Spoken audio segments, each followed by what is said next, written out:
Hi అండి, welcome back to our channel. ఇలా చూసారా అండి, హోమ్ మేడ్ బిస్కెట్స్ అండి. ఓవెన్ లేకుండా ఇడ్లీ గిన్నెల్లోనే పెట్టి మనం ఈజీగా తయారు చేసుకొని తినేయచ్చండి. చాలా టేస్టీగా ఉంటాయి, చాలా సింపుల్. ఎలా తయారు చేసుకోవాలో చూసేద్దామా? చూడండి, చాలా బ్యూటిఫుల్గా ఉంటాయండి. ఒక మిక్సీ గిన్నె తీసుకొని 5 or 6 స్పూన్స్ చక్కెర వేసుకొని 2 ఇలాచీ వేసుకొని పౌడర్ చేసి పెట్టుకోవాలండి. ఒక బౌల్ తీసుకొని 1 కప్పు మైదా కానీ గోధుమ పిండి కానీ మన ఇష్టం అండి, ఏదైనా వేసుకోవచ్చు. 1 కప్పు వేసుకోవాలా. ఒక చిటికెడు ఉప్పు వేసుకోవాలా. ఆ తర్వాత మనం మిక్సీ పట్టుకున్న షుగర్ పౌడరు 1/2 కప్పు వేసుకోవాలా. 1 కప్పు గోధుమ పిండికి 1/2 కప్పు షుగర్ పౌడర్ వేసుకోవాలా. ఆ తర్వాత నెయ్యి తీసుకోవాలండి, 1/2 కప్పు. ఒకవేళ నెయ్యి ఇష్టం లేకపోతే ఆయిల్ వేసుకోవచ్చండి. శనక్కాయ నూనె వేయకూడదండి. సన్ఫ్లవర్ కానీ రైస్ బ్రాండ్ ఆయిల్ కానీ వేసుకోవచ్చండి.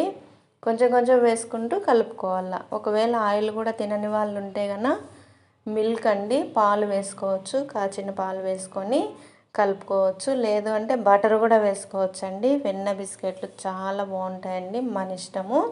వాటిల్లో ఏదైనా వేసుకొని కొంచెం కొంచెం వేసుకుంటూ ఇలా ముద్దలాగా తయారు చేసుకోవాలి.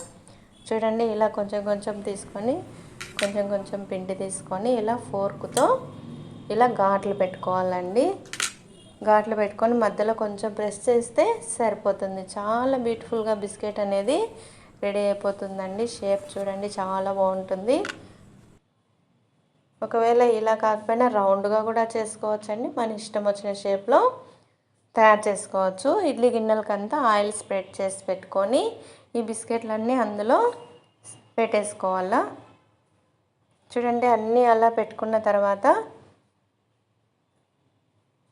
చూడండి, ఈ షేప్లో కూడా తయారు చేసుకోవచ్చండి. మనకి ఇష్టం వచ్చిన షేప్లో తయారు చేసుకొని మనం పెట్టేసుకోవచ్చు.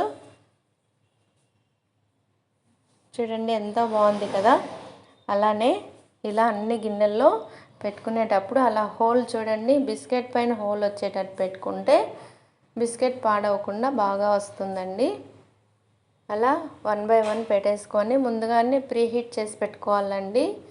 గిన్నె మనం ఇడ్లీ గిన్నెలు పెట్టుకునే గిన్నె ప్రీహీట్ చేసి పెట్టుకోవాలి. ఒక 5 minutes మెల్లగా అందులో పెట్టేసేయాలండి. కాలుతుంది, చూసుకొని జాగ్రత్తగా పెట్టేసుకోండి. అలా పెట్టుకున్న తర్వాత అన్నీ పెట్టేసుకున్న తర్వాత చూడండి, అలా హోల్ వచ్చేటట్టు బిస్కెట్ పైన హోల్ వచ్చేటట్టు పెట్టుకోండి. మూత పెట్టేసి